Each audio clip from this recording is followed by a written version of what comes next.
त्यांची आता परवाच्या सभेमध्ये माननीय मुख्यमंत्री देवेंद्र फडणवीस यांनी चुकीचे उमेदवार अनेक प्रभागामध्ये दिल्यामुळे झाडाझडती घेतलेली आहे आणि आता त्यांच्या तो प्रतिष्ठेचा विषय झालेला असून ते आता रस्त्यावरती दारोदारी हिंडायची त्यांची ही वेळ नसते आली जर त्यांनी मला त्या ठिकाणी उमेदवार दिली असती तर भारतीय जनता पक्षामधून.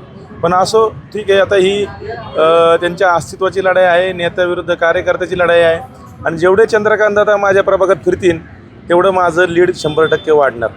फक्त चंद्रकांत दादांना एवढी विनंती की बाबा लोकांना चॉकलेट वाटत फिरू नका आणि भारतीय जनता पक्षाच्या उमेदवारांना कुठलाही पेढा चारू नका. मग ते आश्वासनं देत आहेत, काय पूर्ण होतील ते दिसत आहेत या निमित्तानं. या भागामध्ये त्यांनी एकही विकास काम केलं नाही आहे. मी आता विकासावरती बोलतो आहे.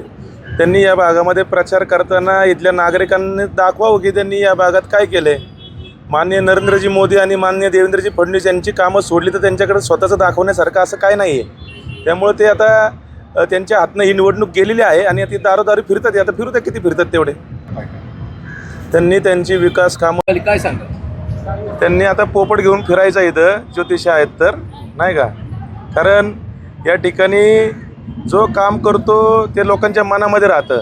ते मी ज्योतिषी आहे, मी भविष्यवाणी करतो, इथून मागची त्यांची एक तरी भविष्यवाणी खरी झाली का हे जनतेला माहिती आहे आणि त्यांनी बरं झालं भविष्यवाणी केली, कारण त्यांची भविष्यवाणी कधीच खरी होत नाही.